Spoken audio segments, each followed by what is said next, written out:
স্বাধীনতা যে একটা মজা ওইটা কখনো বলে বুঝাতে পারবো না। আমি যদি বলি যে আয়নাঘর কিংবা হাওয়াঘরের বয়ের কোনো আশঙ্কা থাকে না। আর দ্বিতীয়ত কথা হলো, যখন আমি সত্য কথা বলি তখন আমি বুক ফুলে বলি, কোনো গোপনে কোনো কোনো ঘরে একবার চুপি সারে কোনো কথা বলি না। আর সত্য কথা বলতে যদি বলি আমি যে এখন বর্তমানে স্বাধীনতা কি বলতে কি বুঝি আমি, তাহলে বলবো কি, যখন শেখ মুজিবুর রহমান যখন মারা গেছে, তখন আপনি তার জানাজার যদি ফটোটা দেখেন কিংবা এই ইতিহাস তো সবাই জানে, তার ইতিহাসে তার জানাজার মধ্যে 20 জনের মানুষ কেউ হয়নি, কোনো মানুষ হয়নি।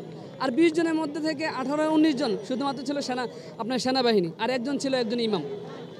যখন শিক্ষা যখন সত্যের মানদণ্ড হবে, তখন সে দেশটাও সত্যের মানদণ্ডের উপরে থাকবে। যখন শিক্ষা যখন আপনার দেশ যখন সত্যের মানদণ্ড থেকে সরে যাবে, কি আমি মনে করি যে আগামী ভবিষ্যৎ প্রজন্ম, যে প্রজন্ম নিয়ে আমরা এবং আমাদেরকে নিয়ে যারা ভয় করত, তারা এই আশঙ্কা কখনোই করবে না। কারণ তারা জানে সত্যকে সত্য বলতে হবে, মিথ্যাকে মিথ্যা বলতে হবে। এবং কি আমার সমন্বয়ক যে সমস্ত সাথী ভাইয়েরা এবং কি যারা মারা গেছে, যাদেরকে আমি স্মরণ করি এবং তাদের জন্য আমি দোয়া করি, আল্লাহ তাআলা যেন ওনাদেরকে জান্নাতুল উঁচু মাকাম দান করেন।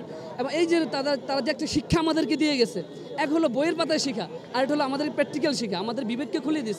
এই বিবেককে খুলে দেওয়ার মাধ্যমে এটাই বলবো, 71-এর স্বাধীনতা বলতে ওইটা আমরা বইয়ের পাতায় পড়ছি, আর 24-এর স্বাধীনতায় আমি নিজেই সে একজন সাক্ষী।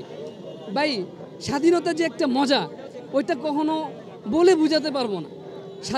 স্বাধীনতাই, যেটাকে মুখ খুলে নিজের মাতৃভাষায় কথা বলতে পারা, নিজের জন্মভূমিতে এই পরিচয় দেওয়া, আমি বাংলাদেশে। আমি মোহাম্মদ নাইমুল ইসলাম, আমি জামিয়া মাদানিয়া বাড়িদারার এবার তাকমিল জামাতের ছাত্র।